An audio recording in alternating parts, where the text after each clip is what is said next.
Bonjour, vous êtes bien sur le répondeur d'Octopop Pro. Veuillez laisser un message après le pop sonore. Moi, je voulais savoir, Annabelle, pourquoi c'est le bordel dans la vie pro? Oui, bonjour, je vous appelle parce que je ne trouve pas mon chemin de pro atypique. Moi, j'aimerais savoir aussi, c'est quoi le neuroatyping? Est-ce que tu crois que je suis concernée avec ça? J'aurais voulu savoir, est-ce qu'il y a une seule façon d'être neuroatypique? Bienvenue chez Octopop.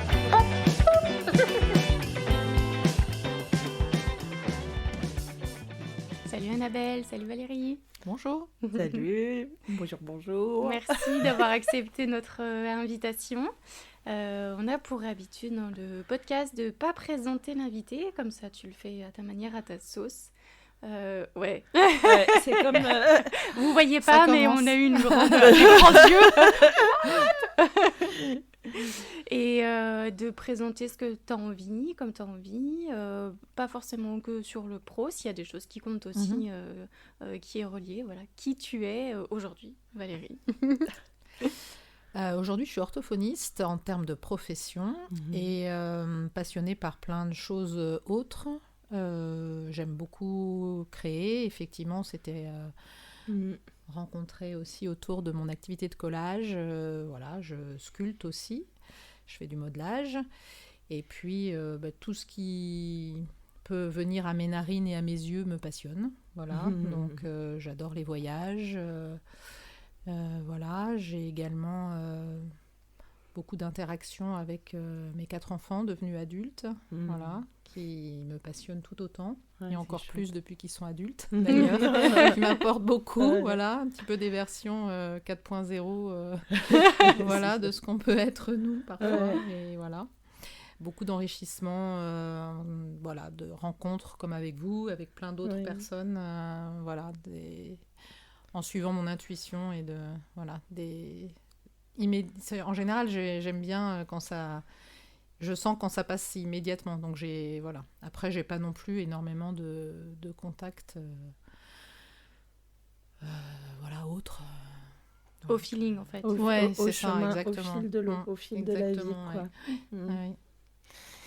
Et donc, nous, on a une tradition, Valérie, c'est de demander aux invités de poser une question pour l'invité d'après. Donc, on va te poser la question de l'invité d'après. D'avant. Mais à la fin. Non, on va...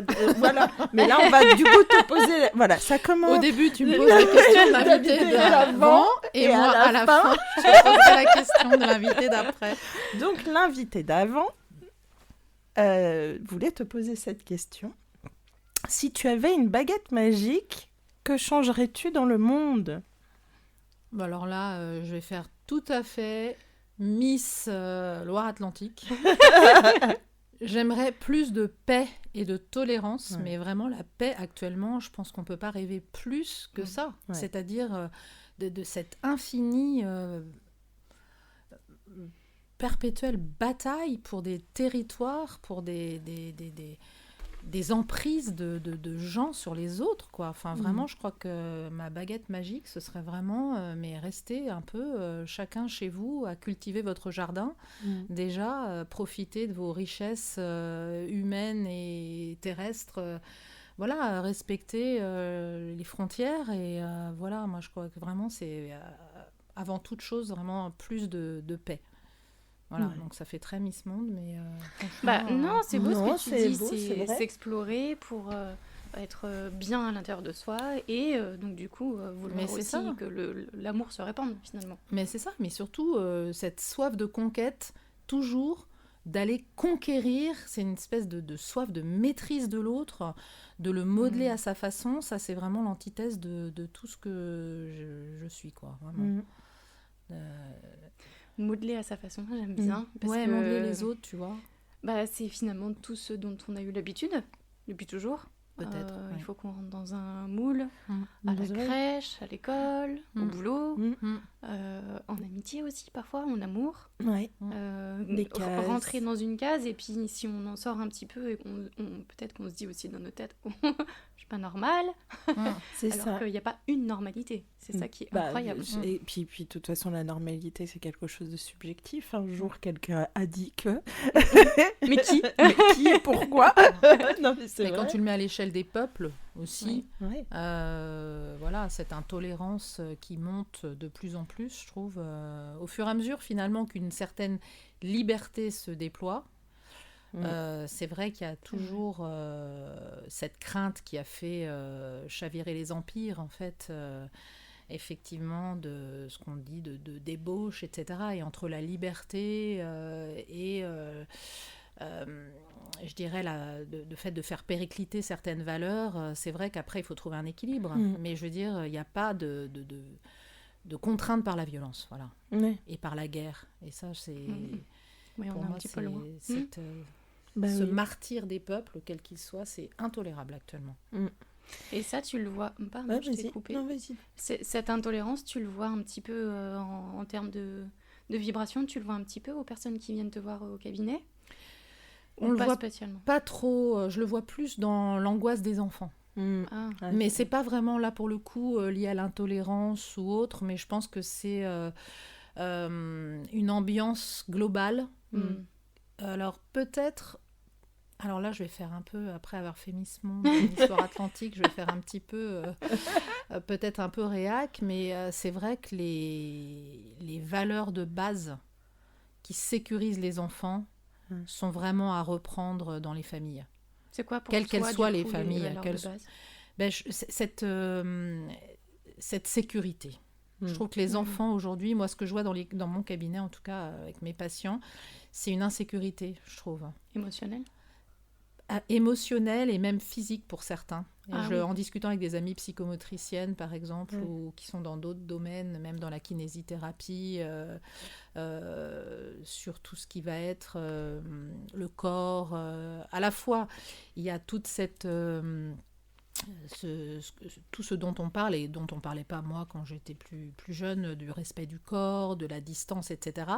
Mais la façon dont c'est amené, je pense que c'est pas toujours sécurisant pour les enfants. Est-ce que du coup il y a un lien entre le schéma corporel, qui est quand même la conscience du corps, la conscience du schéma corporel, qui est quand même quelque chose de sécurisant, c'est-à-dire que si j'ai conscience de mon corps, de sa tridimensionnalité dans l'espace, etc. Je sais aussi où je me situe et comment me mouvoir, et donc me mouvoir symboliquement aussi dans la vie, quoi. Est-ce qu'il y a un lien entre ça et le fait de cette dématérialisation en fait, de la vie presque, c'est-à-dire que les jeux, les écrans, etc., où finalement le corps est très peu présent en fait. On imagine qu'on bouge son corps. Alors, pour le cerveau, c'est sympa d'imaginer qu'on bouge son corps, ça fait quand même un truc dans le job, mais c'est pas concret quoi dans je suis complètement d'accord. C'est vrai que cette expérimentation de la chute de l'objet, de la chute du corps, de se prendre les pieds concrètement dans le tapis, avant même de pouvoir se prendre les pieds dans le tapis quand on raisonne ou quand on va justement travailler avec du matériel peut-être un peu plus théorique. C'est fondamental. C'est sûr que cette dématérialisation actuelle, elle est oui, je pense qu'elle est un facteur d'instabilité pour les enfants. En termes de psychomotricité, c'est vrai que ces personnes-là en parleraient beaucoup mieux que moi qui suis orthophoniste, mais dans les familles aussi, je pense que la première chose à faire, c'est vraiment sécuriser l'enfant dans ce qu'il est. Et après, tout ce qui va être effectivement corps, mental et justement le job, pour moi, le job d'un parent, c'est d'aider l'enfant à pouvoir aller parcourir le monde en toute sérénité parce qu'il sait qu'il est construit, il a des bases. Et je pense que la première chose à faire avant même de toute cette parentalité positive dont on parle énormément, de finalement quelquefois aussi trop laisser le choix à l'enfant, de ses prises de décision, etc., va pour moi plus l'insécuriser qu'autre chose. Donc c'est toujours pareil, c'est toujours des touches, des petites touches, et puis qui doivent s'adapter aussi à ce que l'enfant nous renvoie, parce que chacun, même quand on en a plusieurs, chacun nous renvoie quelque chose de différent, et aussi chacun va nous renvoyer des choses différentes dans ces différentes étapes de la vie. Mais c'est vrai que pour avoir eu plusieurs enfants, je me rends tout à fait compte que les interactions et ce qu'on va proposer à l'enfant, mais il faut tout le temps être l'adaptabilité et dans la flexibilité, dans la créativité, elle est aussi dans ce qu'on va renvoyer. Et puis aussi toujours bien être conscient de toute l'imperfection avec laquelle on interagit avec ses propres enfants et a fortiori aussi dans l'imperfection qu'on peut proposer en rééducation orthophonique et de tout le temps s'ajuster, de se dire bon là j'ai proposé ça, visiblement c'était pas du tout ce que l'enfant attendait ou là où il en était. Ouais. Après la grosse difficulté c'est que nous on s'inscrit dans un cursus scolaire et là on est coincé souvent par des exigences pour le coup très figées que peuvent proposer aussi certains enseignants, d'autres non, mais voilà, parce qu'ils ont un programme, ils ont des compétences à valider à la fin de l'année. Et nous, on s'inscrit dans un schéma de développement de l'enfant, pas dans un schéma forcément de réussite à telle ou telle exigence demandée à un instant T dans le cursus de l'enfant. Donc c'est là où va se trouver... alors certains parents l'entendent, d'autres moins, mais c'est vrai qu'on peut se trouver quelquefois un petit peu en porte-à-faux ou en dichotomie au moins sur ce qu'on peut proposer. Et ça c'est vraiment 2 aiguillages en fait entre ce que tu perçois de où en est l'enfant et finalement la demande scolaire qui ne colle pas forcément avec l'enfant, ni avec la famille, ni avec son schéma de pensée et de construction. Comment tu fais pour lui faire... comprendre, accepter que tu peux dérouter un petit peu le chemin, mais après, il va falloir quand même aller à l'objectif pour que ce soit pour lui plus serein. Ça reste souvent... moins l'enfant le perçoit, mieux on se porte. Parce que finalement, si tu veux, c'est un petit peu quand tu... Moi, je base beaucoup de choses sur le jeu, mais le jeu, alors c'est drôle parce que jeu et jeu.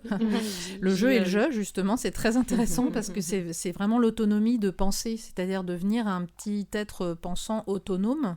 C'est surtout ça mon objectif. Voilà, alors c'est pas... on a plein de méthodes diverses et variées, plein de solutions à proposer, et puis chaque enfant va adhérer... à un type d'approche, et puis ensuite il va évoluer. Mais en fait, quand on amène un enfant à devenir plus autonome en termes de pensée, à accepter de se tromper sans que ce soit la fin du monde, et de rebondir, etc. Enfin, ça paraît tout bête quand on dit ça, c'est presque plus du bon sens qu'autre chose. Finalement, c'est l'objectif atteint. Et finalement, en fait, on rejoint... Non, mais c'est juste que... En fait, ça paraît tout bête, mais pour le coup, je trouve que nous qui accompagnons aussi des adultes, mais toi aussi, il y a plein d'adultes pour qui c'est pas du tout évident. Accepter de se tromper, rebondir, essais, erreurs... Il y a beaucoup d'adultes pour qui c'est très complexe. Mais beaucoup de professionnels aussi dans nos domaines. Ils préfèrent appliquer des protocoles, suivre des méthodes. Mais c'est vrai qu'il faut accepter simplement de se dire là j'ai fait fausse route, je vais proposer autre chose. D'être là où l'enfant est, c'est ce qu'il y a de plus dur dans notre métier. Vraiment, moi, c'est ce que je trouve avec l'expérience que j'ai, parce que j'exerce depuis 2011. Voilà, c'est somme toute assez long mais assez récent. Et je trouve que c'est vraiment, moi, ce qui reste toujours le plus difficile, c'est d'être vraiment au bon endroit. Et pour ça, il faut déjà soit être super au bon endroit soi-même. Dès qu'il y a alors, bon, peut-être parce que aussi... faut apprendre soi-même à gérer aussi ses émotions et l'effet que les patients nous font. Pour ça, il y a différentes méthodes ensuite pour faire de la supervision ou des choses comme ça, qu'on ne fait pas toujours parce qu'on n'a pas toujours le temps, mais bon, il faut le faire. Voilà. Mais c'est vrai que de s'ajuster, et dès qu'il y a un grain de sel dans notre vie personnelle ou dès qu'on a un souci, quel qu'il soit, enfin un élément perturbateur, on s'aperçoit que c'est extrêmement, enfin moi je trouve pour moi en tout cas, extrêmement difficile de s'ajuster. Et comment tu fais dans ces cas-là ? Comment je fais ? Excellente question. Je vous remercie de me l'avoir posée. Personne n'a vu, mais il y a une bouche un petit peu crispée. Merci André. Mais justement, c'est là où tu vois tout ce qui est autour de la profession et d'avoir une vie autour de ta profession est fondamental. Oui. Parce que si tu ne jures que par ta profession et que par ton souci, effectivement, comme disait Annabelle, de performance, où nous aussi, il faut apprendre à accepter les essais-erreurs. Mais c'est vrai que d'avoir plein de sources de revitalisation autour, c'est fondamental. Mais justement, parce que du coup, nous, on connaît un peu ton parcours, mais tu viens de le dire, tu es orthophoniste depuis 2010. Est-ce que le fait, donc déjà peut-être, est-ce que tu veux bien pour les auditeurs retracer ton parcours pro, qui finalement est un parcours pro atypique, puisque on est en 2025, à l'heure où on enregistre, parce qu'on ne sait pas. Oui, c'est vrai. À l'heure où on enregistre, nous sommes en 2025, donc c'est 15 ans de ta vie, mais ta vie, pro, évidemment, a eu... d'autres étapes avant. Est-ce que le fait d'avoir eu toutes ces étapes pro avant, tu crois que ça te permet d'avoir cette plus grande adaptabilité aussi? Je pense que ça me permet d'être plus mature émotionnellement. Ça, c'est sûr.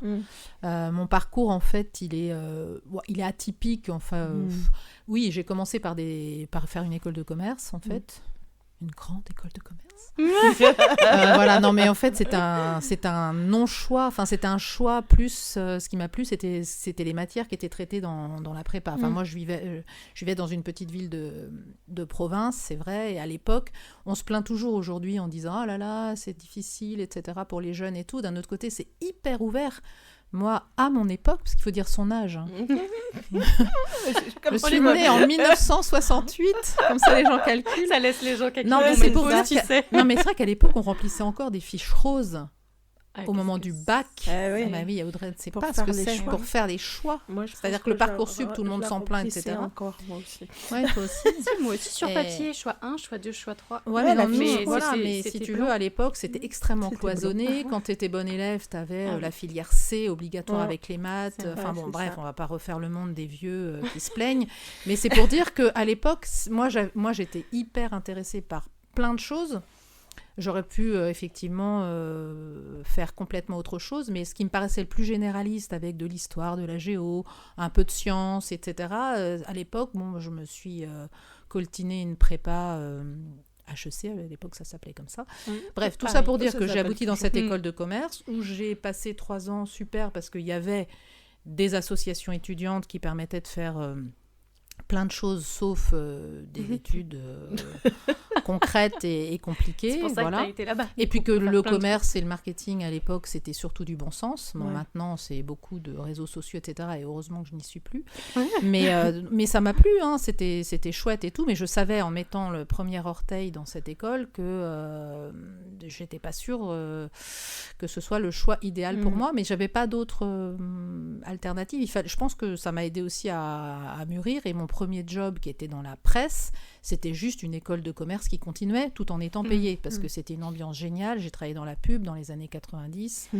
C'était super chouette, c'était vivant, on était une équipe, et c'était effectivement comme une grande école qui continuait, voilà, avec une ambiance. Mais c'est vrai que c'était pas intellectuellement extrêmement... Bon, j'étais dans un groupe de presse qui intellectuellement était extrêmement motivant, parce que les personnes dans la presse économique, les gens étaient brillants, drôles, atypiques pour beaucoup d'entre eux, et ça m'a aidé à tenir, effectivement, de côtoyer ces personnes qui étaient extraordinaires, voilà, et drôles, et voilà. Créatifs. Beaucoup de créations, effectivement, mais nous, on était de l'autre côté. On était du côté presse, on n'était pas du côté agence de pub. Mais c'est vrai que c'était une époque que j'ai traversée aussi grâce au fait que j'ai eu mes enfants à cette époque, et qui était, je pense que c'était plus eux le pivot de ma vie. Et ma profession, c'était une distraction payée. C'était chouette. Génial. Voilà, mais c'est un peu... peu... beau dit comme ça. Ouais, c'est un peu... Ouais, peut-être un peu... Bon, je me moque un peu de moi-même, mais c'était quand même, avec du recul, maintenant, je me dis que c'était quand même pas mal ça. Et ma vraie vie, elle était à l'extérieur, enfin à l'intérieur de chez moi, plus, et dans les voyages que je faisais aussi, et toute cette découverte qu'on proposait à nos enfants. Et ça, c'était vraiment chouette. Et après, je suis allée faire un tour du côté du web, à l'époque du début des créations de sites internet. Donc là, c'est pareil, on va pas prendre toute l'audience à raconter les débuts des créations, mais c'est vrai que j'ai connu plein, enfin ça fait vraiment vieux dinosaure, mais c'est vrai que c'était les débuts des investissements de LVMH, notamment dans des sites comme Boo, que tout le monde a oublié, mais qui est l'ancêtre de Spartoo, qui à l'époque a fait un flop total parce que c'était trop tôt et que tout le monde disait... je me souviens de Bernard Arnault très loin dans la salle de conférence, parce qu'il y avait toutes les... Moi, je travaillais pour Zurban, qui à l'époque, l'idée, c'était le Pariscope en ligne. Maintenant, tout le monde réserve ses spectacles en ligne. Complètement. À l'époque, le site a périclité parce qu'il y avait des interfaces et c'est là où la technique n'était pas complètement au point à l'époque et donc il y a eu plein d'interfaces qui fonctionnaient pas, avec des réservations qui marchaient pas. Enfin, C'est vrai. et moi, j'arrivais à 9h du matin après m'être occupée de mes 2 filles à l'époque parce que j'avais pas encore les garçons. En me disant, mais ils ont tous dormi là, quoi. Moi, j'arrive à 9h du matin. Bon, moi, j'étais vraiment en décalage, mais c'est vrai que c'était une époque incroyable, quoi. Et tous les sites qui actuellement fonctionnent ont été créés à cette époque-là et la plupart ont fait des flops. Après, j'étais pas non plus dans tous les sites et il y en a qui existent encore, je pense, dans tout ce qui s'est créé à l'époque, mais j'ai vraiment ce souvenir de Bou, qui était vraiment un marchand de chaussures, où tout le monde lui disait, quand il est venu à la table de conférence présenter son site, en disant écoutez, voilà, ça marche pas, etc. Les gens disent qu'ils vont pas commander de chaussures en ligne, c'est trop risqué, etc. Les pointures, les machins, les trucs. Maintenant, ça paraît dingue, quoi. Ouais. Oui. Mais bon, Maintenant, donc, c'est aller ça, en c'était les magasin où débuts. ça paraît compliqué. C'est intéressant quand même, parce qu'il y a tout le côté créatif et dans la création, il y a l'innovation. Oui, c'est ça. En fait, c'est vrai. Mais c'est très neuroa, en fait, l'innovation. Oui, souvent, c'est 10, 15, 20 ans d'avance.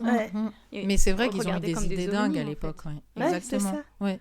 Donc c'était vraiment chouette, mais moi, j'étais vraiment clairement pas à ma place trop, parce que c'était pas...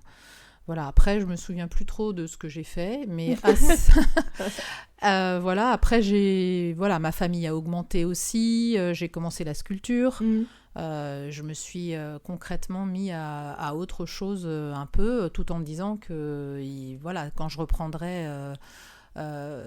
donc j'ai fait... Ah oui, si, je sais ce que j'ai fait à cette époque-là. Ça revient. Grâce à une amie extraordinaire, Claudie, qui est toujours extraordinaire d'ailleurs. Claudie. J'ai fait du conseil, donc là c'était complètement... Alors ça c'est l'aberration du travail à mi-temps quand on a 4 enfants petits. Voilà, donc à la fois j'avais ma poussette au jardin d'acclimatation, tout en répondant au téléphone pour faire un peu du lobbying en fait pour Max Havelaar et à l'époque aussi. Ah oui. Précurseurs, puisque c'était les précurseurs des labels de commerce équitable surtout. Voilà, exactement.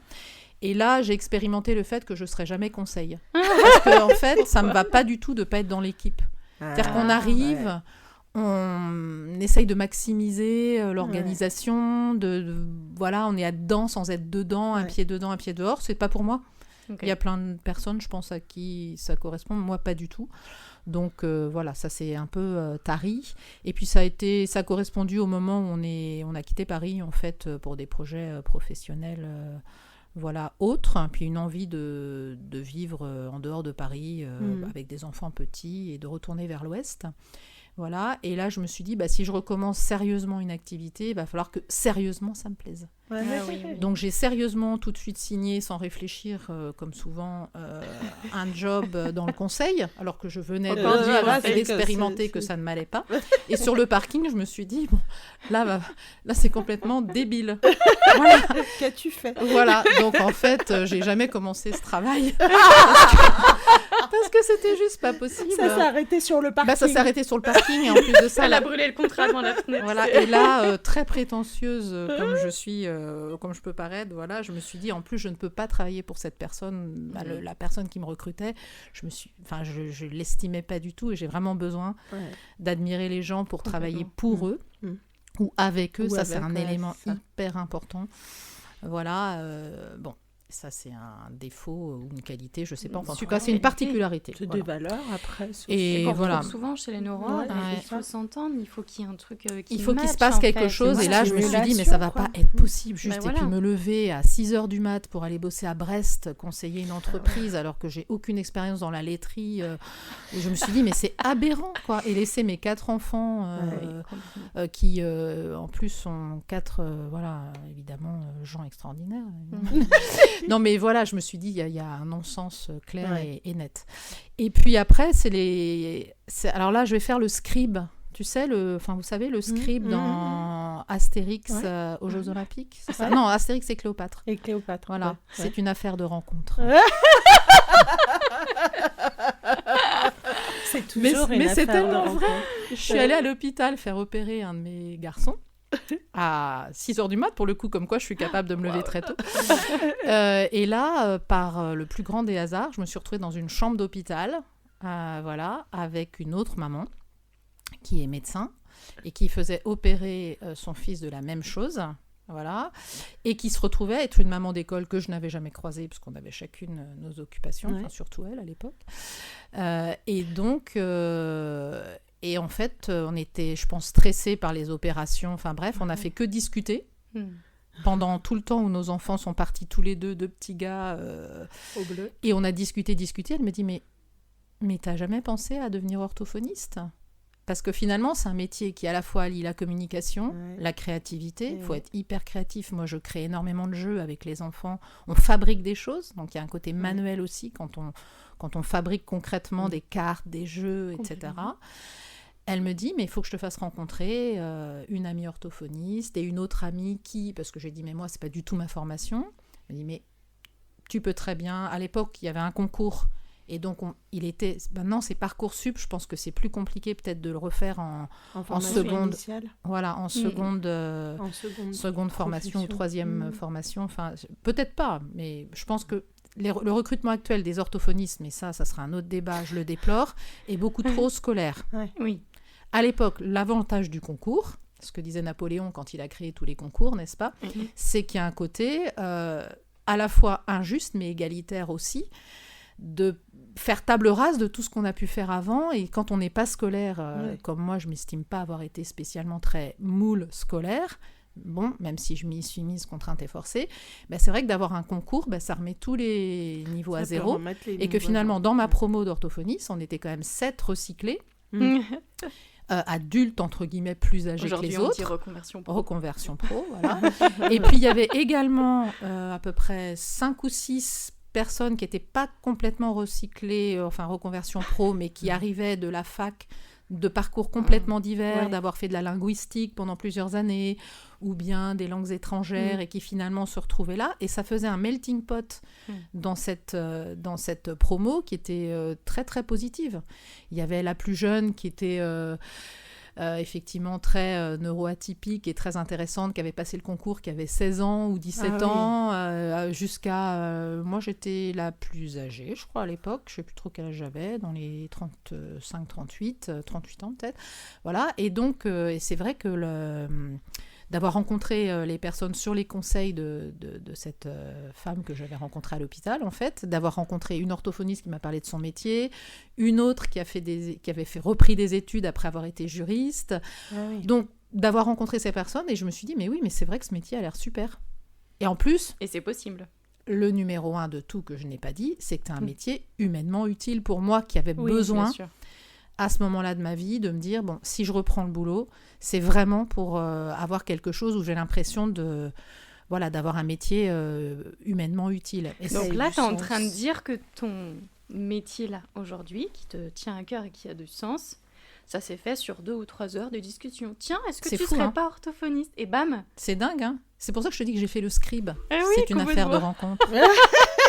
mais c'est marrant. Et c'est ça, en fait, rester à l'écoute, rester aussi ouverte. Mais oui. Aux personnes qui peuvent nous entourer, même 2 ou 3 heures dans une vie. En fait, c'est des fois un mot, une phrase. Et ça Moi, je me souviens un jour, j'ai entendu, et ben pourquoi pas. Je me suis dit, oui, pourquoi pas. Mais c'est ça. Et c'est ça.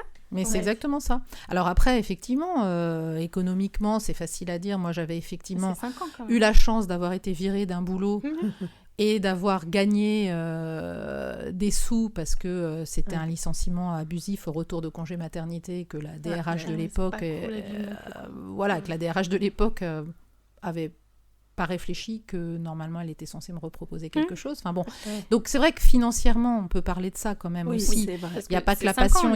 Alors maintenant c'est 5 ans, moi à l'époque c'était 4 ans. Faut quand même tenir.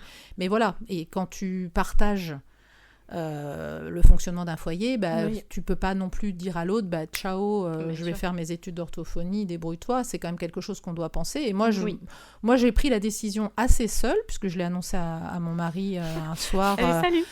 Voilà, en fait j'ai décidé la veille des vacances de Noël de me lancer dans le concours qui était fin mars.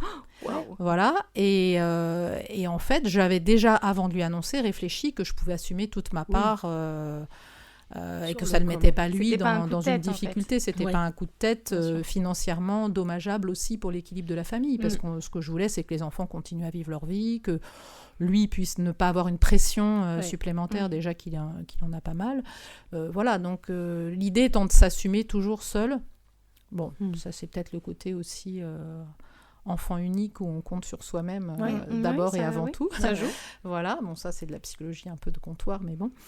Et voilà, donc c'était pas une décision, c'était à la fois un coup de tête, mais je pense que ça venait d'une réflexion extrêmement antérieure.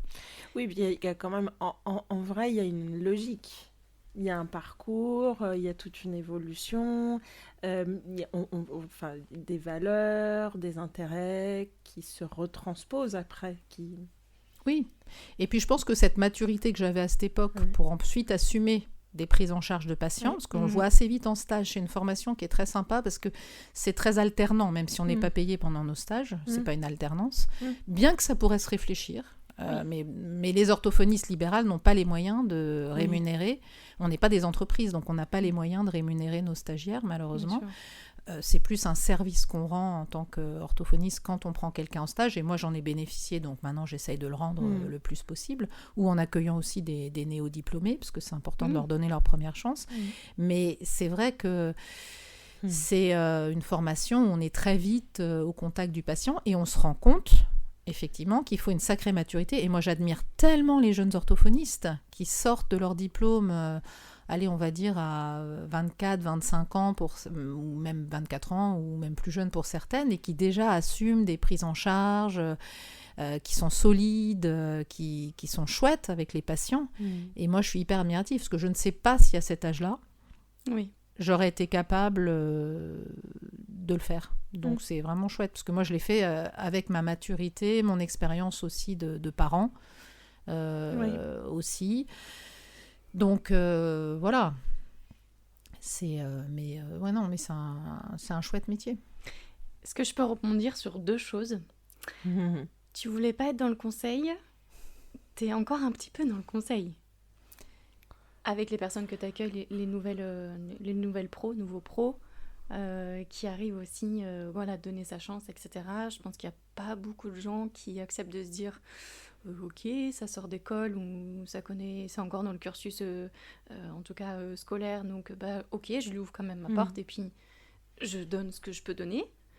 À la fois aussi avec les familles, parce que il y a ce côté où il y a des attentes. Ok, qu'est-ce que Valérie attend aussi? Vraie question, est-ce que les familles ont des attentes? Ah oui, est-ce que les familles ont des attentes? Non, mais c'est vrai, hein. C'est vrai. Vraie question. Oui. Et la deuxième chose qui est un petit peu à l'opposé, c'est que tu dis finalement tu as pris une décision sur une conversation, puis finalement en fait c'est le process.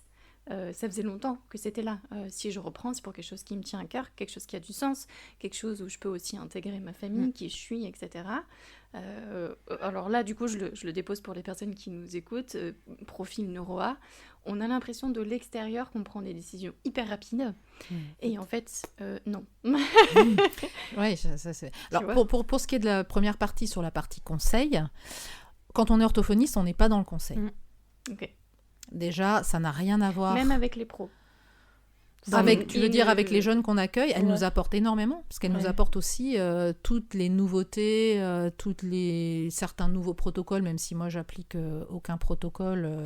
Même de voir comment ça évolue en fait. Voilà, je devrais, mais bon, je ne le fais pas, ou je le fais sans y penser, et que je les modifie, et ceci et cela. Bref, ça pourrait être un nouveau débat. L'adaptabilité. Voilà, c'est-à-dire que moi j'aime bien piocher, et c'est vrai que d'avoir des nouvelles qui arrivent, c'est super, parce qu'on intègre... des nouvelles personnalités, et en général on essaye de les choisir pour qu'il y ait une interaction énorme. Donc finalement elles nous apportent, à mon avis, presque dans franchement les deux sens, il n'y a même pas de pourcentage à donner, parce que je ne m'en rends pas compte, mais c'est une richesse énorme d'accueillir des jeunes qui débarquent, et on a eu la chance d'avoir vraiment, à part peut-être un ou deux cas, d'avoir vraiment une richesse de rencontres qui est chouette. Et puis après tu parlais du processus de décision ou des attentes des familles. Non, ça c'est encore un autre débat, les attentes des familles, mais sur le processus de décision, effectivement, oui, j'ai jamais conscience d'avoir mûrement réfléchi, mais une fois que ma décision est prise, alors si mon mari était là, il dirait que je regrette quelquefois ou que je rumine en disant est-ce que j'ai bien fait de décider ça. Évidemment, ça fait toujours peur. La rumination, c'est un peu mon Ça défaut aussi, sur lequel il mais faut que je c'est- lutte encore. C'est aussi très normal. Oui. Voilà, de se dire pourquoi j'ai pris cette décision. En fait, j'ai l'impression de pas beaucoup réfléchir dans ma vie, d'être vraiment tout le temps dans la décision intuitive, que ce soit dans mes premières études. Est-ce que j'ai vraiment réfléchi avant de faire une prépa HEC ? Je ne pense pas. Sinon, je l'aurais peut-être pas fait. J'aurais peut-être tenté Sciences Po, faire autre chose de plus culturellement riche, puisque maintenant, je suis assez fan de podcasts divers et variés et de lecture pour justement me cultiver maintenant, enfin en tout cas m'enrichir intellectuellement, ce qui n'était pas le cas à l'époque des écoles de commerce, faut pas se leurrer. Et puis t'es une femme en fait. Il n'y avait pas les mêmes idéologies en tout cas pour les femmes. On les poussait pas forcément dans une carrière, on les poussait à avoir une famille.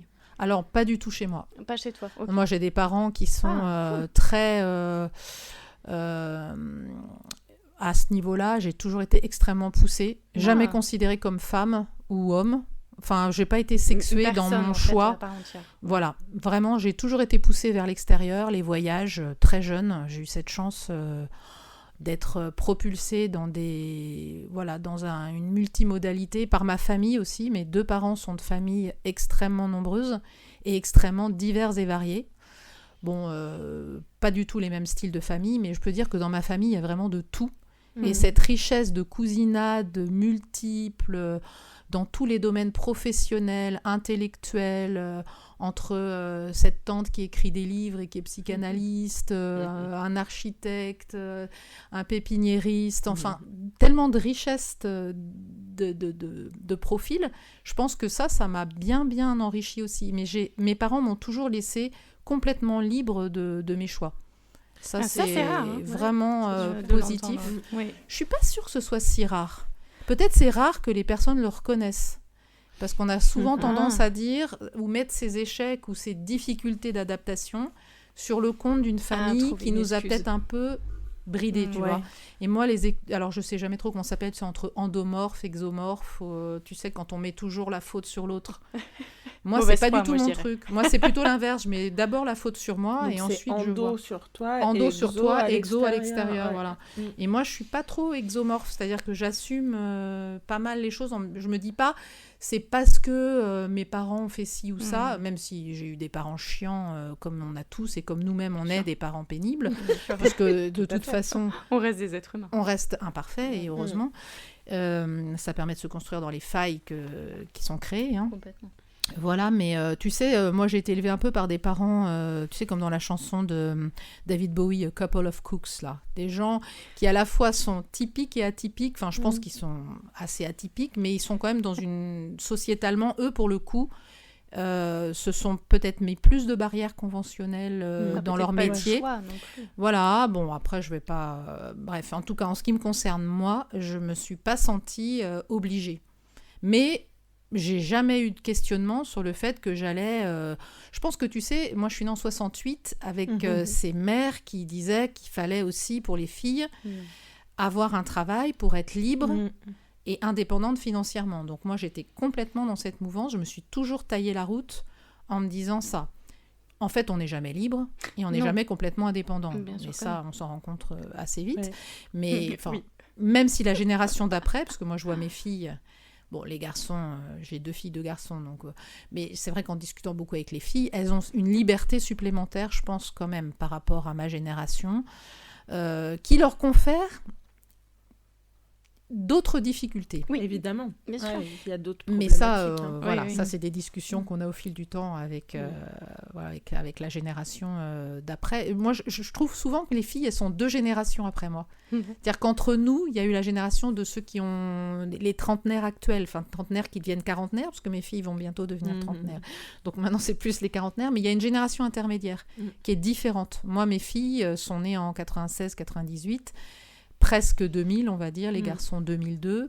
Donc, je pense que c'est une autre génération. Il y a eu une génération intermédiaire qui est complètement différente et avec laquelle, moi, pour le coup, j'ai peu de contacts. Ok. Voilà, mais cette génération on va dire des 2000 là, ou quasi, est encore différente, je trouve, par rapport à la génération intermédiaire. Mais moi, j'ai jamais eu de barrière de la part de mes parents. Ils m'ont toujours accompagnée dans tous mes projets. J'ai jamais. Donc de ce côté-là, tu t'es pas forcément posé de questions, tu t'es pas dit oh là là. Fonder une famille n'a jamais été une option pour moi. Oui. Ça s'est fait sans réfléchir. On m'arrive à être ravie. Non mais je pense que c'est comme d'habitude, intuitivement fait, mais parce que j'étais alignée à le faire et que je me suis sentie désireuse de le faire. Puis quand on a un premier enfant extraordinaire, on se dit finalement le deuxième arrive et tout aussi extraordinaire. Et ensuite, mon mari ne voulant que 3 enfants, j'ai été obligée de faire des jumeaux. Les garçons arrivant étant tout aussi à la fois semblables physiquement et différents et tout aussi extraordinaires, je me dis j'ai eu beaucoup de chance. Ça c'est sûr. Moi je voudrais revenir sur quelque chose parce qu'en fait donc, tu crées aussi, tu es artiste à côté, tu en parles ou tu en parles pas, ça c'est toi qui vois, mais n'empêche qu'il y a quand même un pont très clair entre comment ces décisions qui paraissent sortir presque de nulle part arrivent et la création, parce que en fait pour moi il y a tout ce chemin souterrain, c'est-à-dire vraiment le chemin de l'invisible, quoi, tout ce qui chemine à l'intérieur, qui mature, je fais des gestes avec mes mains que vous ne voyez pas, on les entend avec ta robe. Oui, voilà. Elle tourne le moulin. qui bouillonne, qui se prépare, toute cette maturation en fait qui se fait à l'intérieur jusqu'au moment où ça sort. Ça peut paraître extrêmement soudain, mais en fait il y a tout le cheminement interne. Oui. Et il y a demander à un psy. Il y a un pont avec la créativité. C'est-à-dire qu'en fait, ces décisions peuvent paraître soudaines, mais en fait, sans doute qu'elles ont cheminé. Oui, alors la créativité, je l'ai toujours eue, je pense. Ouais. Parce que c'est vrai que j'ai toujours aimé dessiner, j'ai toujours... Oui, ça c'est sûr. Du côté de mon père, c'est vrai qu'il y a énormément de créatifs aussi. Je pense qu'on a un peu ça en nous. Mais de s'autoriser à laisser la part de créativité devenir réelle, ça c'est autre chose. Et après, je reviens toujours aux enfants, et si j'écoute le podcast, je pense qu'on va dire mais on les arrêtez de parler de nous. Non, mais c'est vrai que quand on a un certain nombre d'enfants, je pense que la créativité, elle était aussi dans l'interaction avec les enfants. Beaucoup, et c'est pour ça qu'aussi, alors je veux pas dire que pour créer, il faut pas avoir d'enfants, il y a aucune règle, je ne donne aucune règle, mais peut-être qu'après, quand on cherche à analyser, comme tu dis, le pourquoi et pourquoi ça sort à un certain moment et pas à un autre, ça correspondait aussi au moment où les enfants n'étaient plus là, physiquement, qui fait que, même si j'ai toujours fait de la sculpture et du modelage, même quand les enfants étaient à la maison, j'avais toujours cet atelier auquel je participais avec d'autres, mais de créer vraiment à la maison et d'exporter hors de moi cette créativité, si je fais une petite analyse à mon petit niveau, peut-être que c'est aussi parce que les enfants étant partis, il y a eu aussi ce champ de disponibilité ouverte, et puis ce besoin de créativité que j'avais plus au jour le jour, peut-être en interaction permanente. C'était un peu la Samaritaine à la maison, il se passait toujours des trucs. Comme il se passait peut-être un peu moins de choses aussi en interaction, voilà. Je me suis dit, peut-être plus laissée, puis ça c'est sorti de moi aussi post-confinement. Ouais. Donc, il y a peut-être eu aussi cet espace à la fois physique et mental. Exact. Et puis, j'avais beaucoup moins de patients pendant le confinement. J'avais 30-35 patients seulement. Donc, beaucoup moins de personnes à traiter et beaucoup moins d'espace mental. À réfléchir. Voilà, parce que, en fait, le problème des orthophonistes, c'est pas tant le temps qu'on va passer, mais c'est l'espace mental dont on dispose pour chacun des patients. Parce qu'on peut très bien avoir 70-80 patients par semaine, c'est pas un souci. Hein. Ah oui. Physiquement. Mais intellectuellement, pour moi, c'est impossible. Oui. parce que je peux pas leur consacrer de temps. C'est 70 histoires Non, mais différentes. il y a certaines personnes qui ont beaucoup de patience, je pense. Mais moi, je ne peux pas. Je sature assez vite dans le temps de cerveau disponible Bien pour sûr. chacun. Et l'émotion aussi qu'on peut mettre aussi dans chacun, parce que chaque famille... moi, je pars du principe qu'on enveloppe le patient dans son intégralité, même si évidemment qu'on délègue à d'autres professionnels, les psychologues, les ergos, les psychomotriciens, SIEN, etc. Toutes ces professions autres qui apportent autre chose à des moments du développement de l'enfant, de la gestion mentale aussi, pour apprendre à apprendre, enfin chacun sa profession. Mais c'est vrai que dès l'instant où j'accueille un patient, je sais que je vais je vais l'accueillir dans sa globalité. Et qu'il faut que je sois, comme on disait, et on revient un peu à ce qu'on disait au début, d'être au bon endroit avec le patient et de dire maintenant, c'est plus de l'orthophonie qu'il te faut. Je vais plutôt t'envoyer voir, tester ça et peut-être faire un chemin avec quelqu'un d'autre dans un autre domaine, ou même quelquefois une autre orthophoniste, si besoin est qu'on ne soit plus la bonne orthophoniste avec notre approche particulière à ce moment-là, de se dire on va faire une pause où tu vas peut-être tester un autre accueil à un autre endroit. C'est connaître ses limites, en fait. Savoir où est-ce qu'on peut, où est-ce qu'on ne peut plus, où est-ce qu'on sait que une autre personne va pouvoir apporter un peu d'eau au moulin. Ça ne veut pas dire qu'on a raté, c'est juste qu'on a fait notre temps. C'est ça. Et puis, ça rejoint ce que tu disais, Annabelle, sur la créativité. C'est que effectivement, pour cette créativité, pour que ça sorte, il faut aussi avoir un espace disponible. Oui, totalement. Voilà, pour en faire quelque chose. Et il faut aussi, je pense, une certaine...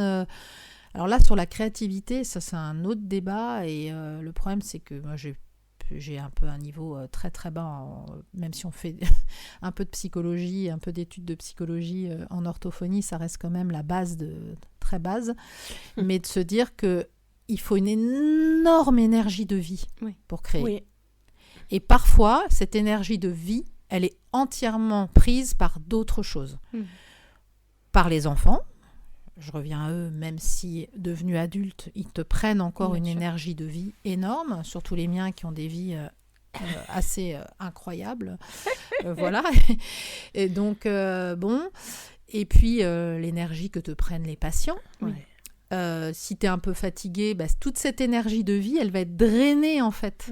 Et pour peu que tu aies quelques cas compliqués dans ta patientèle, tu te rends compte que ça va te drainer cette énergie de vie et que tu n'en as plus pour l'art. Pour toi, voilà. En fait. Et puis, tu as des périodes aussi... je pense que ça, il faudrait demander à Annabelle, qui est plus... c'est plus ton rayon que le mien, d'en discuter spécifiquement. Mais il faut accepter, je pense, aussi ça. Le cycle. Mais aussi de se dire, je suis peut-être pas dans une énergie de vie. Et peut-être aussi se remettre en question. Pause. Ou des fois, il y a aussi, moi je trouve cette notion d'être pleinement, à l'inverse, pleinement dans la vie. Pour créer, des fois, il y a aussi ce pas de côté. Il y a besoin de se décaler un peu, quoi. Et des fois, il y a le décalage n'est pas possible. La vie aspire, prend et donne aussi, parce que c'est pas, c'est pas que de l'aspiration, en fait. c'est circulaire, mais c'est des périodes où et je pense que c'est aussi dans ces périodes-là, des fois complexes, des fois aussi très joyeuses, qu'il y a aussi un rechargement. Pour créer, il faut être très plein aussi. Exactement. On ne crée pas avec du vide, quoi. Paradoxalement, c'est tout le paradoxe de la création. Contrairement à ce que certains pourraient penser, on crée avec du plein. Je suis complètement d'accord. Oui. Et c'est tout le paradoxe, c'est-à-dire qu'il faut laisser la place à la création, mais il faut aussi avoir, je pense, suffisamment absorbé, nourri, il faut avoir l'espace aussi pour absorber. Ouais, en fait. C'est ça. Et je pense que quand on a cette part artistique, créative en soi, vraiment d'accepter qu'il y ait des cycles et aussi de ne pas se comparer. C'est-à-dire qu'il y a des gens qui sont des machines, je crois. Bon, moi, je le vis comme ça. Il y a des gens qui, pour moi, me paraissent... Est-ce que ça dépend aussi du contexte? Si tu as une deadline, si tu le fais pour un but, un objectif vraiment précis, si... Tu vois? je crois vraiment qu'il y a des gens qui ont une capacité à créer dans une productivité Ah oui. qui est impressionnante. Après, quand ça sort en flow, voilà, ça sort en flow et tu le contrôles pas. Parce que pour avoir été dans cette situation de création boulimique, entre guillemets, si on peut mettre ce mot qu'il faut pas mettre, parce que c'est aussi une maladie, voilà. Et donc, il faut le respecter en tant que tel. Mais dans cette création par flow, par tumulte, quand tu as un tumulte qui te pousse à créer, mais tu n'as pas le choix parce que ça sort de toi. Oui, et ça, et comme moi, je ne l'ai pas analysé comme d'habitude, je l'ai fait intuitivement, je ne peux pas rationaliser cette période-là. Et je pense que le fait de ne pas pouvoir la rationaliser aussi fait partie du fait que je suis d'accord avec Annabelle, il faut que j'attende que ça revienne ou pas, peu importe. On s'en fiche quelque part, mais c'est vrai que quand tu dis hyper créativité, etc., de certaines personnes, effectivement, je pense que ça, quand vraiment tu es créatif et que ça sort de toi, tu n'as pas le choix. Ça sort et tu te dis... comme une pulsion. Oui, et c'est assez pulsionnel, je trouve. Et puis d'accepter que c'est des flows. Je pense que malgré tout, il y a un flow créatif. Que c'est pas forcément... Il y a ce truc de on vit dans une société hyper productive. Enfin, je veux dire, il faut être productif. En plus, avec l'arrivée des intelligences artificielles, il y a... Du coup, la productivité peut monter et paraître presque insurmontable au niveau créatif, je trouve. Alors, ça peut prendre la place. Ça peut, voilà. Mais que en fait, toute création se fait par flow, et donc il y a aussi des moments où il faut intérioriser et aller nourrir et accepter, et des fois même accepter que ça se transforme. Oui. Parce que, dans une autre création. On peut avoir créé pendant longtemps sur un certain type de médias, je veux dire par exemple du collage pour Valérie, du théâtre pour moi, et de transformer ou de l'écriture, et à un autre moment d'aller passer par un autre vecteur. Et c'est une continuité en fait. Mais c'est une continuité en fait. Oui, c'est un moyen d'expression. Parce qu'en fait, c'est quoi créer? J'étais en train de chercher une citation que, comme d'habitude, je n'ai pas retenue. Exprimer, sortir. Et c'est exprimer. Vider. Au sens, c'est exprimer quelque chose, dire quelque chose. Littéral du terme, c'est exprimer. Exprimer. Oui, je suis en train de penser aussi. On se fait des gestes. Personne ne voit les gestes. Peut-être qu'il faut... Et moi, je cherchais ce qui nous particularisait justement par rapport à l'intelligence artificielle. Qu'est-ce qui fait... Qu'est-ce qui fait que l'humain, tu vois... L'instinct, l'intuition... J'étais en train de chercher un peu ce qui fait... Mais je ne retrouve pas évidemment cette citation que j'ai notée quelque part. Surtout pas dans ma tête, comme d'habitude. Voilà. Mais sur cet aspect création, effectivement, c'est pareil. C'est amusant de voir comment... ton médium s'impose à toi. Moi, je ne sais pas pourquoi je me suis mise à coller. Mais en fait, quand j'ai rangé ma chambre chez mes parents, je me suis aperçue que je le faisais. J'avais déjà fait quand j'avais 12 ans, 13 ans. Quand je remettais, tu sais, des petits exposés ou des petits comptes rendus. À l'époque, il n'y avait pas d'ordinateur. En fait, tout était collé. J'avais fait plein de collages. C'est assez amusant. Et te dire pourquoi ça, c'est le collage, ou pourquoi c'est la sculpture, le modelage, et pourquoi c'est pas le dessin ou la peinture. Tu sais pas pourquoi tout d'un coup c'est ce médium-là qui te va. C'est assez étonnant, je trouve ça.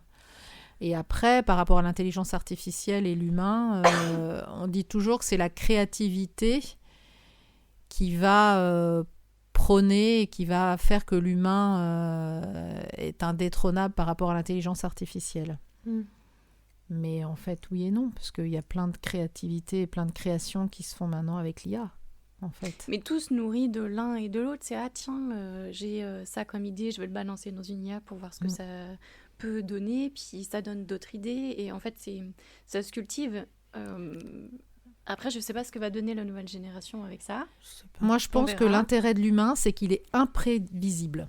Oui. Et non prédictible. Et le Oui. peu de fois où j'ai joué aux échecs, parce qu'évidemment, je ne joue pas aux échecs, c'est impossible pour moi, parce que je ne supporte pas qu'il y ait des protocoles de tel coup à faire, parce qu'on sait que c'est, Les tu magouilles. sais, la stratégie à l'avance et tout. J'aurais sûrement été nulle en guerre aussi. T'es nulle en guerre. Non, mais voilà, Oui. parce que je pense que c'est ça qui est amusant, c'est que le peu de fois où... En fait, le fait de ne pas être là où on t'attend, Ouais. Oui.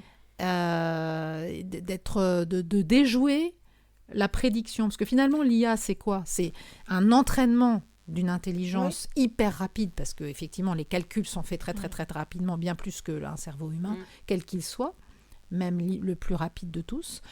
Mais cette imprévisibilité, je pense que c'est ce fait de ne pas être là où on t'attend.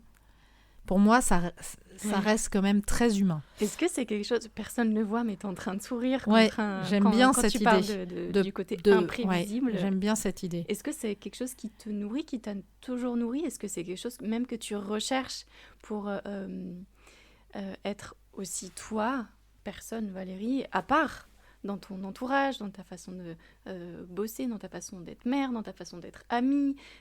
Est-ce que ce côté imprévisible, c'est quelque chose que tu cultives parce qu'en fait, tu en as besoin ?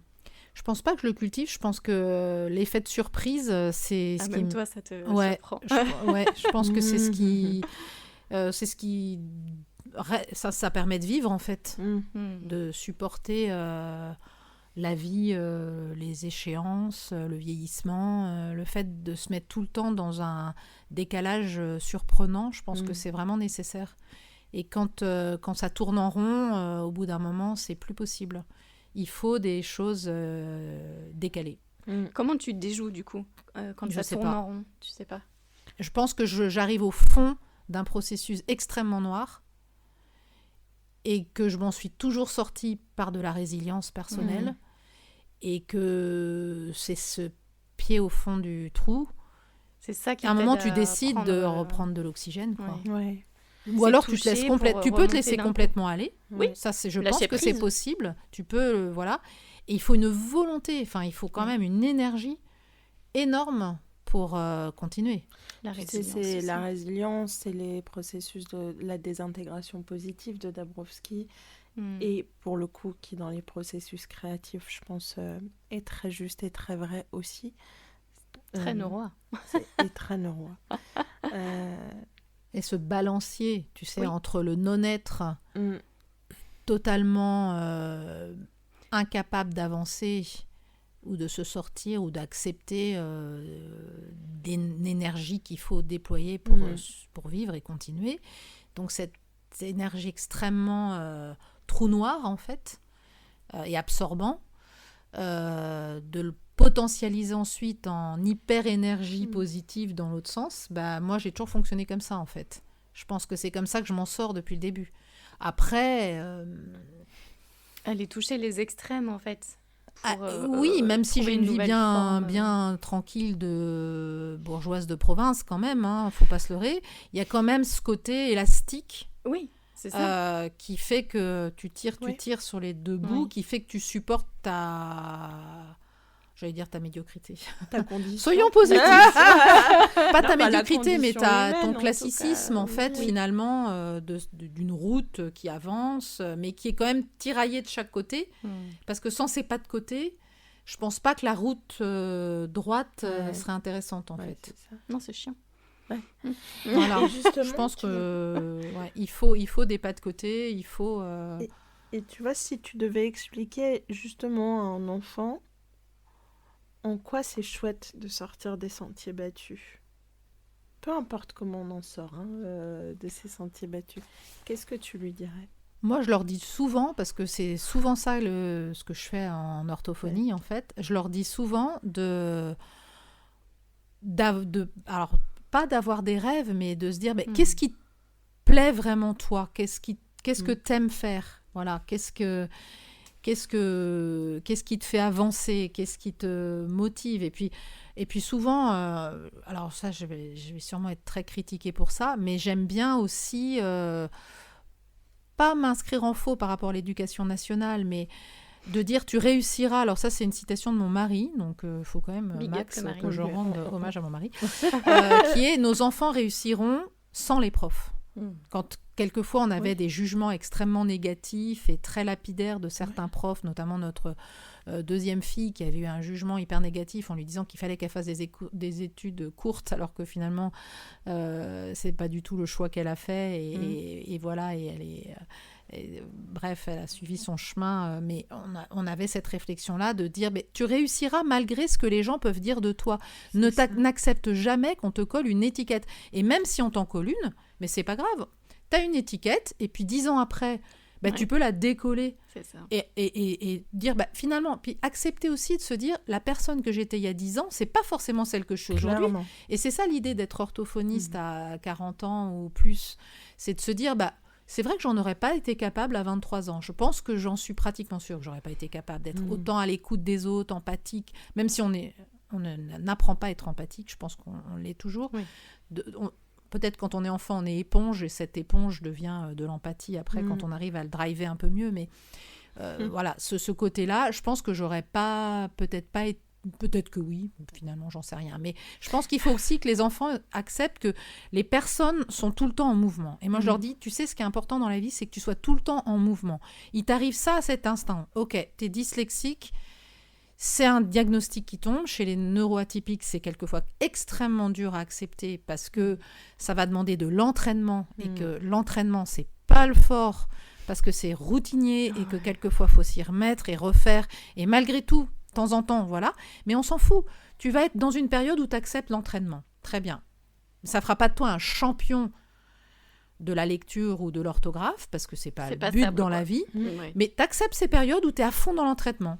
Bon, moi, j'ai des côtés un peu, ma fille dirait, hyper focus, TDA ou je sais pas quoi. Ça s'appelle les intérêts spécifiques. Voilà. Bon. Et donc, profite de ce moment où tu es dans ton intérêt, où tu es motivé par l'orthophonie et l'entraînement. Et après, on va faire une pause orthophonique. Ou alors, on va revoir complètement la façon dont on aborde les choses. Voilà, on va dire que c'est plus du tout l'objectif qu'on se met. On va changer d'objectif, on va changer d'approche. Et c'est comme ça que tu vas retrouver goût. Et puis, de toute façon, voilà. De tout le temps être en mouvement, je pense, pour les enfants, c'est vraiment ça que je leur montre. Je leur montre que, OK, il y a quand même une continuité dans ce qu'on fait, parce qu'on a toujours un objectif au fond. Il y a quand même une continuité. Mais il y a tout le temps une surprise. Oui. Voilà. Et comment tu fais? Parce que là, on a parlé beaucoup d'enfants. Mais ces adultes-là qui arrivent dans ton cabinet, à qui on a collé aussi beaucoup d'étiquettes, ils les ont pris, absorbés, peut-être que parfois c'était trop, ils ont peut-être parfois réussi à s'en décoller, mais ils sont quand même là, à un moment donné, chez toi.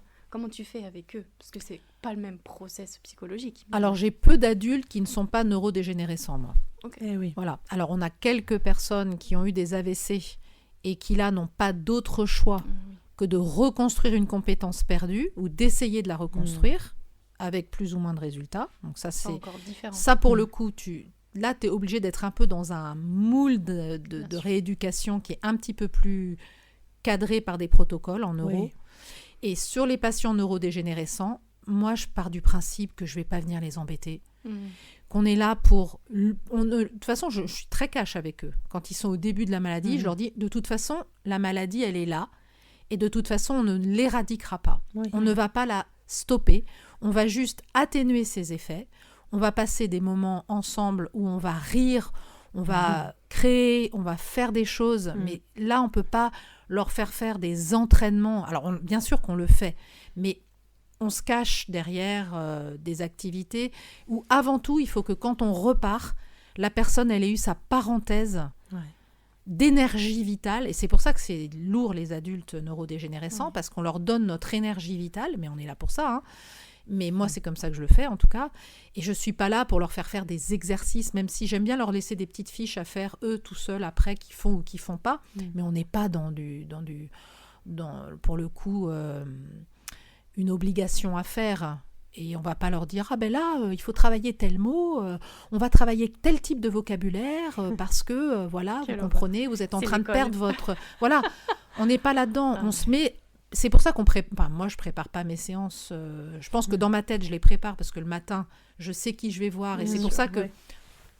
toute personne adorant les surprises comme je suis, malgré tout, la routine, j'ai besoin d'une routine extrêmement stricte pour pouvoir être dans des jets complètement surprenants et créatifs. C'est complètement... J'ai jamais trop expliqué ça. Et c'est souvent ce que j'explique aux parents. La libertaine et de la contrainte, paraît-il.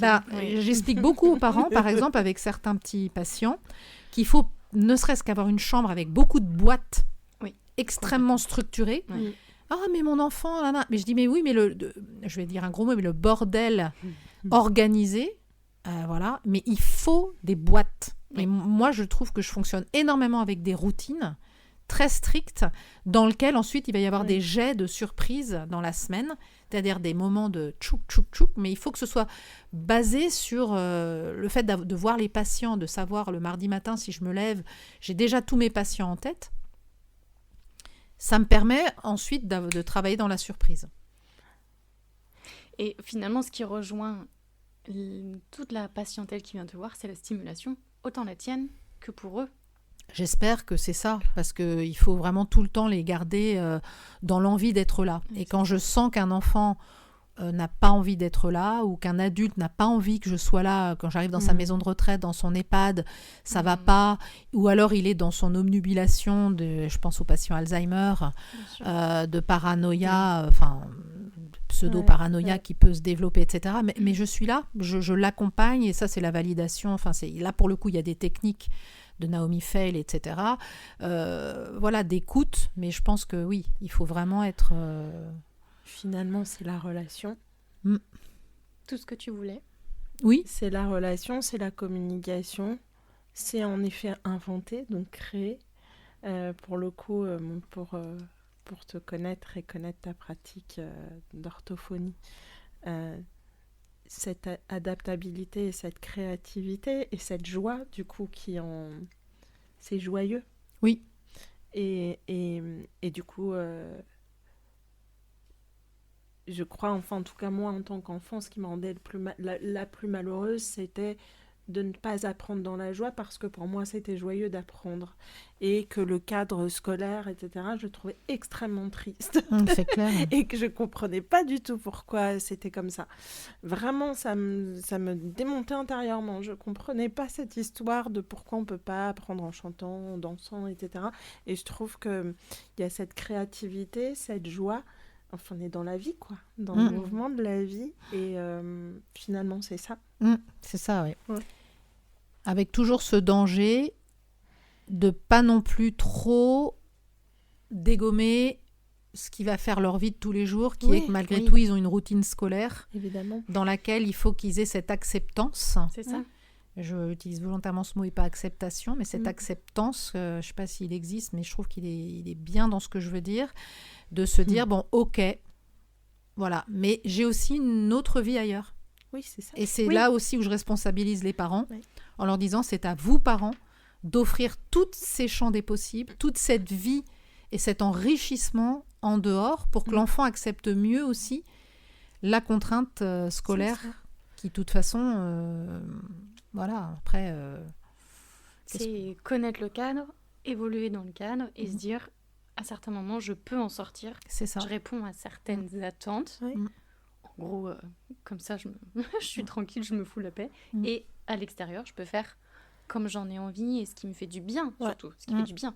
Et ça ne fait pas toute la vie. Et ça ne fait pas toute la vie. C'est comme le travail, je veux dire, le travail n'est... il y a cette espèce de dictature comme ça un peu maintenant, il faut être épanoui au travail, etc. On a le droit d'avoir un job suffisant, juste suffisant, quoi, c'est et ça. d'être beaucoup plus épanoui à côté. C'est juste être dans sa vie à soi et dans sa responsabilité et dans... J'imagine que c'est ok pour certains. Moi, j'aurais pas pu.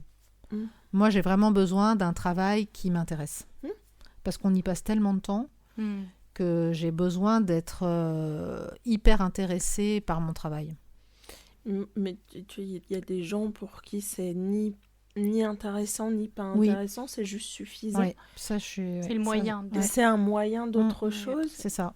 Ça, je suis assez bluffée par ça. Moi, j'aurais pas pu. C'est comme l'école. Quand ça ne convient pas tout à fait, ça peut être juste le moyen de quelque chose. Oui, alors l'école, c'est différent parce qu'on est en situation d'apprendre quelque chose et de franchir aussi des caps et des étapes. Et on apprend aussi plein d'autres choses à l'école. Voilà, moi, j'ai rien retenu de mes années collège et lycée, donc je suis mal placée pour donner des exemples. Mais malgré tout, j'ai quand même été scolairement adaptée. Oui. Et puis, c'est collège-lycée, c'est encore autre chose parce que finalement, il n'y a pas un prof. Il y en a, je ne sais plus combien. Il y a toujours quelqu'un sur qui s'appuyer. C'est ça. C'est encore autre chose qu'en primaire ou maternelle. Oui, exactement. Ouais. Et bon, nous arrivons à la fin de ce podcast, mais alors, on va poser une question. Tu vas pas y échapper. Pour l'invité d'après. Et on ne te dira pas qui c'est, mais est-ce que tu pourrais lui poser une question ? Est-ce que tu aurais une question à lui poser ? Qu'est-ce que dans ta vie, tu estimes avoir fait de plus créatif ? Ah, génial. Ah, j'adore. Et nous, on sait qui c'est. Oui. Et ça va être super. Ah, parfait. Merci infiniment, Valérie. Écoute, j'espère que j'ai pas trop barbé les gens. Ah non, c'était formidable. Vraiment, bon, je pense que vraiment, si on arrive à se recaler une date, on adorerait avoir un épisode 2. Nous on en est sûrs. Voilà, et on est certaine que les personnes qui vont écouter voudraient un épisode 2. C'est sûr. C'est gentil. Merci infiniment. C'était super chouette. Si vous avez des questions, des commentaires, vous pouvez le faire sous cet épisode. Vous pouvez commenter. Pas de haters, please. Non. Ah non, on les supprime. Notre commune où il n'y a pas de haters. On transmettra aussi si vous avez des questions à poser à Valérie. Et puis, n'hésitez pas à mettre des petites étoiles, des pouces, enfin... À partager. À partager. À plein de gens. Et nous vous remercions infiniment. Merci beaucoup, Valérie. Merci beaucoup, Valérie. Merci à toutes les deux. Merci infiniment. C'était chouette et voilà. Cette liberté de pouvoir s'exprimer comme ça. Voilà, si vous voulez. Avec grand plaisir. Et oui, et c'est Octopop Pro, le podcast des atypiques en liberté. Donc, de toute façon, c'est un espace de liberté Donc, absolue. je suis atypique. Oui. On retient ce qu'on veut. Merci Valérie. beaucoup. Merci, Et en liberté. Valérie. Et en liberté. À bientôt. À bientôt. Oui, bonjour, enfin rebonjour, parce que je vous ai laissé un message tout à l'heure. Je voulais vous dire juste, comme j'ai trouvé ça canon, je vous ai laissé un commentaire. Moi, comme j'ai trouvé ça super intéressant et compréhensible, l'envoyer à la belle doche qui comprend rien. Et j'ai aussi envoyé à mon pote GG, parce que par contre il m'aime beaucoup et il a vraiment envie de me comprendre. Et aussi, je vous ai laissé 5 étoiles sur un moyen d'écoute là, d'accord ? Ok, alors en fait, l'idée c'est de partager aussi aux copines. Voilà. Et puis, si tu veux en savoir